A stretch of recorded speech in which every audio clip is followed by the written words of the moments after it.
ಓಂ ಶ್ರೀ ಗುರುಬಸವಲಿಂಗಾಯ ನಮಃ. ತಮ್ಮ ಪ್ರೀತಿಯ ಜಂಬೂ ಸವಾರಿ ಎಂಬ ಈ ಕಾರ್ಯಕ್ರಮಕ್ಕೆ ತಮ್ಮೆಲ್ಲರಿಗೂ ಸ್ವಾಗತ, ಆದರದ ಸ್ವಾಗತ.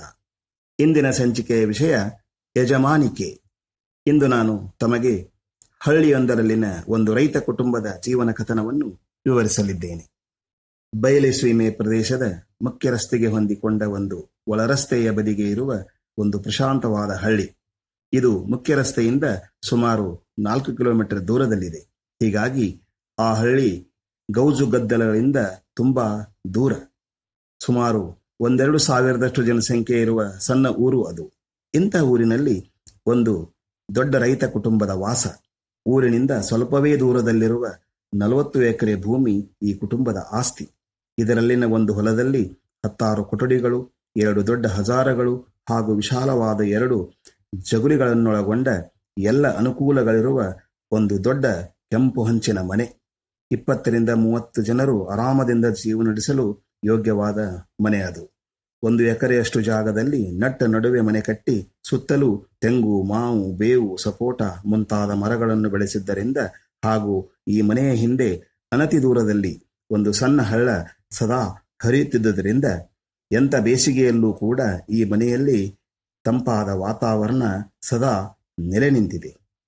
2 ದೊಡ್ಡ ತುಂಬಿದ ಬಾವಿಗಳು ಹಾಗೂ 2 ಬೋರ್ವೆಲ್ಲುಗಳನ್ನು ಹೊಂದಿರುವ 40 ಎಕರೆ ಭೂಮಿಯಲ್ಲಿ 30 ಎಕರೆ ಭೂಮಿಯಲ್ಲಿ ಕಬ್ಬು, ಭತ್ತ ಮುಂತಾದ ವಾಣಿಜ್ಯ ಬೆಳೆಗಳನ್ನು ಬೆಳೆಯುತ್ತಿದ್ದರೆ, ಉಳಿದ 10 ಎಕರೆ ಭೂಮಿಯಲ್ಲಿ ಮನೆಗೆ ಬೇಕಾಗುವ ಜೋಳ, ಗೋಧಿ, ಕಡಲೆಕಾಳು ಹಾಗೂ ಇನ್ನಿತರ ಎಲ್ಲ ತರದ ಕಾಳುಗಳನ್ನು ಬೆಳೆಯಲಾಗುತ್ತಿತ್ತು. ಇಷ್ಟು ದೊಡ್ಡ ಆಸ್ತಿ ಹಾಗೂ ಇಂತಹ ಒಂದು ಬೃಹತ್ ಮನೆಯ ಯಜಮಾನರ ಹೆಸರು ಸಿದ್ದಪ್ಪನವರು. ಅವರ ಪತ್ನಿ ನಾಗಮ್ಮನವರು. ಈ ದಂಪತಿಗೆ 4 ಜನ ಗಂಡು ಮಕ್ಕಳು. ಎಲ್ಲರದು ಮದುವೆಯಾಗಿ ಪ್ರತಿ ಜೋಡಿಗೆ 2 ಮಕ್ಕಳಾಗಿವೆ. ಇಡೀ 40 ಎಕರೆ ಭೂಮಿಯ ಜವಾಬ್ದಾರಿ ಗಂಡು ಮಕ್ಕಳದು. ತಂದೆಯ ಅನುಭವದ ಮಾತು ಕೇಳುತ್ತಾ ಕೇವಲ ಬೆಳೆಯನ್ನಲ್ಲ, ಬಂಗಾರವನ್ನೇ ಬೆಳೆಯುತ್ತಿದ್ದಾರೆ ಆ ಭೂಮಿಯಲ್ಲಿ ಈ 4 ಜನ ಸೋದರರು. ಇನ್ನು ಮನೆಯಲ್ಲಿ ಯಜಮಾನತಿ ನಾಗಮ್ಮನವರು ತಮ್ಮ 4 ಜನ ಸೊಸೆಯರೊಂದಿಗೆ ಮನೆಯ ಎಲ್ಲ ಆಗುಹೋಗುಗಳನ್ನು ನೋಡಿಕೊಂಡು ಮನೆತನದ ಜವಾಬ್ದಾರಿಯನ್ನು ಸರಾಗವಾಗಿ ನಿಭಾಯಿಸಿಕೊಂಡು ಹೊರಟಿದ್ದಾರೆ. ಇದು ಇಷ್ಟು ಈ ಮನೆತನದ ಕೌಟುಂಬಿಕ ಹಾಗೂ ಆರ್ಥಿಕ ಸಮೃದ್ಧಿ. ಇನ್ನು ಸಾಮಾಜಿಕವಾಗಿ ಹೇಳುವುದಾದರೆ ಇಡೀ ಊರಿನಲ್ಲಿಯೇ ಇದು ಒಂದು ಪ್ರತಿಷ್ಠಿತ ಹಾಗೂ ಜನಾನುರಾಗಿ ಕುಟುಂಬವೆಂದು ಹೆಸರುವಾಸಿ.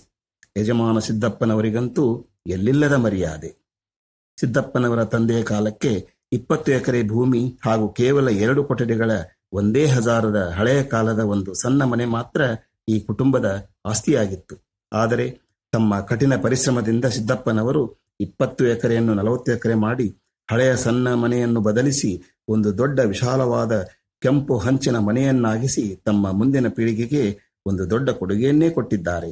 ಹೀಗಾಗಿ ತನ್ನ 4 ಜನ ಮಕ್ಕಳು ಹಾಗೂ ಸೊಸೆಯಂದಿರು ಈ ಮನೆತನವನ್ನು ಇದೇ ರೀತಿ ಸಮೃದ್ಧಿಯಿಂದ ಸಂತಸದಿಂದ ಉಳಿಸಿಕೊಂಡು ಹೋದರೆ ಸಾಕು ಎಂಬುದು ಸಿದ್ದಪ್ಪನವರ ಮನದ ಇಂಗಿತವಾಗಿತ್ತು.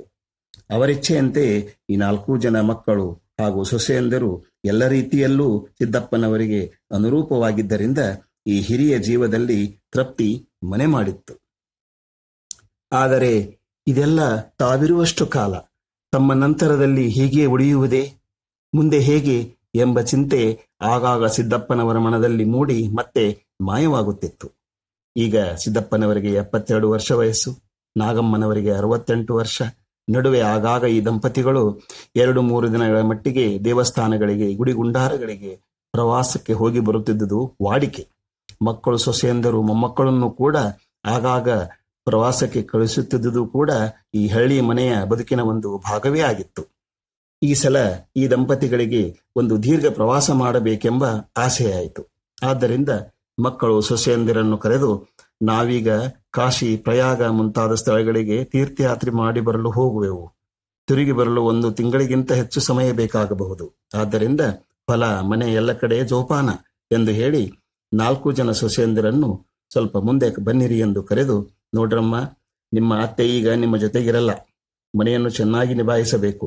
ಯಾವುದರಲ್ಲೂ ನನ್ನ ಮಕ್ಕಳಿಗೆ, ಮೊಮ್ಮಕ್ಕಳಿಗೆ ಮತ್ತು ನಿಮಗೆ ಏನೂ ಕೊರತೆಯಾಗಬಾರದು, ತಿಳಿಯಿತೇ ಎಂದು ಹೇಳಿದರು. ಆಗ 4 ಜನ ಸೊಸೆಯಂದಿರು ವಿನಮ್ರರಾಗಿ, ನೀವೇನು ಚಿಂತೆ ಮಾಡಬೇಡಿ ಮಾವಯ್ಯ, ನೀವು ನಿಶ್ಚಿಂತೆಯಿಂದ ದೇವರ ದರ್ಶನ ಮಾಡಿ ಬನ್ನಿರಿ, ನಾವೆಲ್ಲವನ್ನೂ ಸರಿಯಾಗಿ ನೋಡಿಕೊಳ್ಳುತ್ತೇವೆ ಎನ್ನುತ್ತಾರೆ. ಆಗ ಅವರತ್ತ ಒಂದು ತೃಪ್ತಿಯ ನೆಗೆ ಬೀರಿದ ಸಿದ್ದಪ್ಪನವರು ತಮ್ಮ ಬದಿಯಲ್ಲಿದ್ದ 4 ಸಣ್ಣ ಚೀಲಗಳನ್ನು ಕೈಯಲ್ಲಿ ತೆಗೆದುಕೊಂಡು ಸೊಸೆಯಂದಿರನ್ನು ಕರೆದು ಒಬ್ಬೊಬ್ಬರಿಗೆ ಒಂದೊಂದು ಚೀಲವನ್ನು ಕೊಟ್ಟರು. ಇದೇನು ಮಾವ, ಇದರಲ್ಲೇನಿದೆ ಎಂದು ಒಬ್ಬ ಸೊಸೆ ಕೇಳಿದಾಗ, ನೀವು ನಮಗಿಂತ ಚಿಕ್ಕವರು, ನಾವೀಗ ಪ್ರವಾಸಕ್ಕೆ ಹೊರಟಿದ್ದೇವೆ. ಹಿರಿಯರಾಗಿ ನಿಮಗೆ ಏನಾದರೂ ಕೊಡಬೇಕೆನಿಸಿದ್ದರಿಂದ ಇದನ್ನು ಕೊಡುತ್ತಿದ್ದೇನೆ.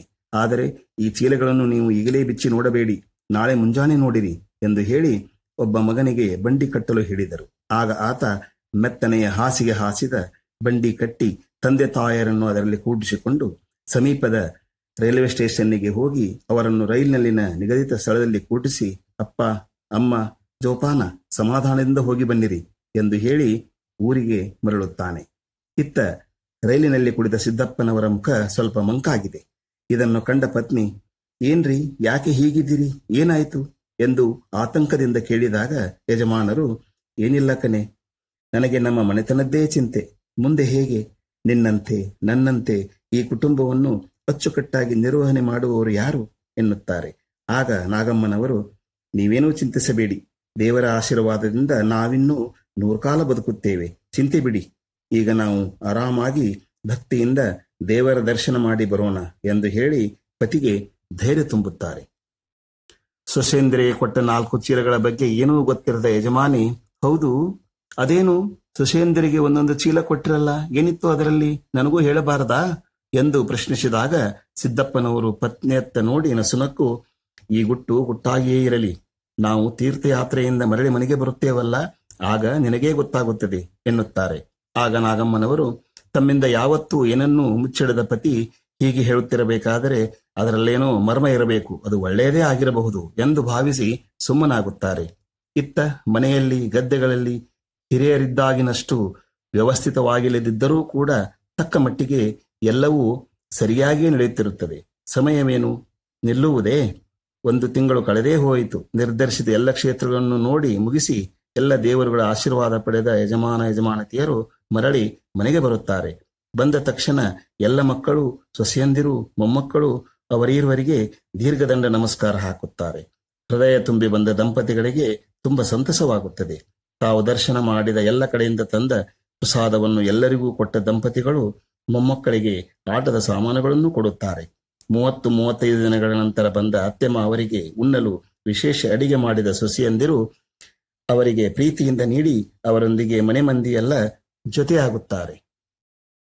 ಇಂದು ಅಂದರೆ ಪ್ರವಾಸದಿಂದ ಬಂದ ಮರುದಿನ ಬೆಳಿಗ್ಗೆ ಸಿದ್ದಪ್ಪನವರ ಮನದಲ್ಲಿದ್ದ ಆ 4 ಚೀಲಗಳು ಹಾಗೂ ಅದರಲ್ಲಿದ್ದ ವಸ್ತುವಿನ ಗುಟ್ಟು ರಟ್ಟು ಮಾಡುವ ಸಮಯ. ಈಗ ಆ ಸಮಯ ಸನ್ನಿಹಿತವಾಗಿದೆ. 4 ಜನ ಸೊಸೆಯಂದಿರನ್ನು ಹಾಗೂ ಮಕ್ಕಳನ್ನು ಮುಂದೆ ಕೂಡಿಸಿಕೊಂಡ ಸಿದ್ದಪ್ಪನವರು ಕೊನೆಯ ಸೊಸೆಯನ್ನು ಕರೆದು, ಬಾಮ್ಮ ಇಲ್ಲಿ, ನಾನು ಕೊಟ್ಟ ಚೀಲದಲ್ಲಿನ ಭತ್ತವನ್ನು ಏನು ಮಾಡಿದೆ ಎಂದು ಕೇಳುತ್ತಾರೆ. ಆಗ ಆಕೆ, ಮನೆಯಲ್ಲಿ ಮೂಟೆಗಟ್ಟಲೆ ಭತ್ತ ಬಿದ್ದಿದೆ ಮಾವಯ್ಯ, ಹೀಗಾಗಿ ಅದನ್ನ ಇಲ್ಲೇ ಎಲ್ಲೋ ಚೆಲ್ಲಿಬಿಟ್ಟೆ ಮಾವ ಎನ್ನುತ್ತಾಳೆ.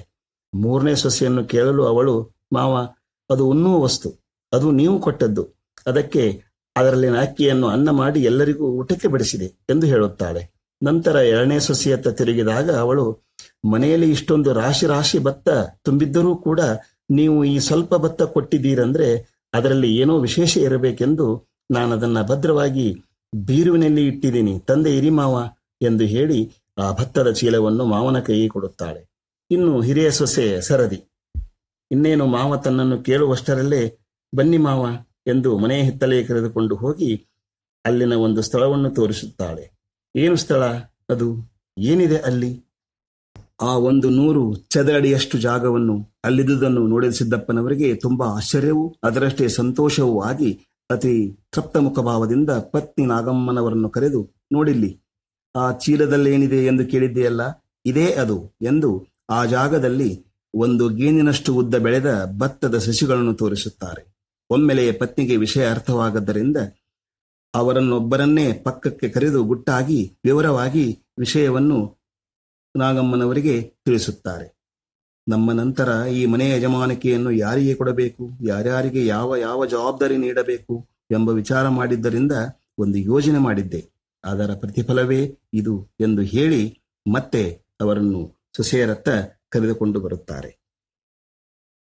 ನಂತರ ಕಸದಲ್ಲಿ ಭತ್ತ ಚೆಲ್ಲಿದ ಕೊನೆಯ ಸೊಸೆಗೆ ಮನೆಯ ಸ್ವಚ್ಛತೆಯ ಕೆಲಸವನ್ನು, ಭತ್ತದಲ್ಲಿನ ಅಕ್ಕಿ ತೆಗೆದು ಅದನ್ನು ಅನ್ನ ಮಾಡಿ ಬಡಿಸಿದ ಸೊಸೆಗೆ ಅಡುಗೆ ಮನೆ ಜವಾಬ್ದಾರಿಯನ್ನು ಕೊಡುತ್ತಾರೆ. ಹಾಗೂ ಜೋಪಾನವಾಗಿ ಭತ್ತವನ್ನು ತಿಜೋರಿಯಲ್ಲಿಟ್ಟ ಎರಡನೇ ಸೊಸೆಗೆ ಬೀರುಗಳು, ತಿಜೋರಿಯ ಕೀಲಿಕೈಗಳನ್ನು ಒಪ್ಪಿಸುತ್ತಾರೆ. ಇನ್ನು ಹಿರಿಯ ಸೊಸೆಗೆ, ಅಂದರೆ ಹಿಡಿಕಾಳಿನಷ್ಟು ಭತ್ತವನ್ನು ನೆಲದಲ್ಲಿ ಊರಿ ಭತ್ತದ ಸಸಿ ಬೆಳೆಸಿ ಒಂದು ಖಂಡುಗ ಭತ್ತವಾಗುವಂತೆ ಮಾಡಿದ, ಹಾಗೂ ಇದ್ದುದನ್ನು ಉಳಿಸುವುದಷ್ಟೇ ಅಲ್ಲ ಬೆಳೆಸುವಂತೆ ಮಾಡಿದ ಹಿರಿಯ ಸೊಸೆಗೆ ಇಡೀ ಮನೆತನದ ಎಲ್ಲ ರೀತಿಯ ಸಂಪೂರ್ಣ ಜವಾಬ್ದಾರಿ ನೀಡಿ ಅವಳಿಗೆ ಮನೆಯ ಯಜಮಾನಿಕೆ ವಹಿಸಿ ಅವಳನ್ನು ಮನೆಯ ಯಜಮಾನತೆಯನ್ನಾಗಿ ಮಾಡಿ ತೃಪ್ತಿಯ ನಗೆ ಬೀರುತ್ತಾರೆ.